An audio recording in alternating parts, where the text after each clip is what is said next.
We continue our reading of Turn Your Eyes Upon Jesus, an invitation to spend a year with your best friend, a daily devotional by author George R. Knight. Today's reading, January 12, A Troubled Mary. The angel Gabriel was sent by God to a city of Galilee named Nazareth, to a virgin betrothed to a man whose name was Joseph, of the house of David. The virgin's name was Mary, and having come in, the angel said to her, "Rejoice, highly favored one, the Lord is with you. Blessed are you among women." But when she saw him, she was troubled. Then the angel said to her, "Do not be afraid, Mary, for you have found favor with God." Luke 1:26-30. Have you spent much time thinking about Mary? Here's a girl, probably about 14 or 15 years of age, who was engaged to an older man, as was the custom of the times. That wasn't so bad. But then an angel showed up in her room and tells her she's going to be pregnant. Put yourself in her place. To say the least, this situation will be difficult to explain.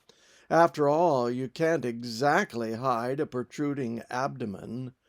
Then there will be the baby. And what will Joseph think? No wonder the Bible says she was troubled. You would be too. But to get the full impact, we need to mentally move back to the first century. Modern promiscuous culture has blunted our thinking on the topic. Let's face it, with 1 million teenage girls each year in the United States getting pregnant out of wedlock, we may not feel the full force of Mary's predicament. It is one thing to have a problem in New York City, but in a closely knit Jewish village in the first century, the news brought by the angel must have been disconcerting in the extreme. After all, Jewish law regarded a betrothed woman who became pregnant as an adulteress, subject to death by stoning. When we read the gospel story, we need to remember that these were real people like you and me. They lived in communities with the same kinds of gossip mills and social dynamics as we have today. When Jesus left heaven for earth, he came to the mess that we call society.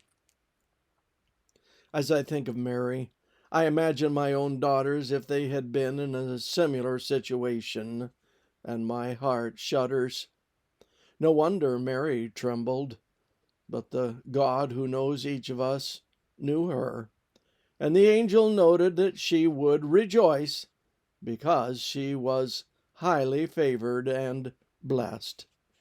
There is a lesson here for me. In my day-to-day challenges, I don't see the big picture clearly. I easily get discouraged, but God views the larger whole. He knows that I'm at times being blessed when all I can discern is the sky caving in on my life.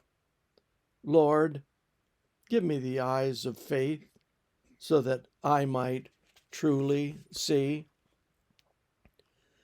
This concludes our reading today of Turn Your Eyes Upon Jesus.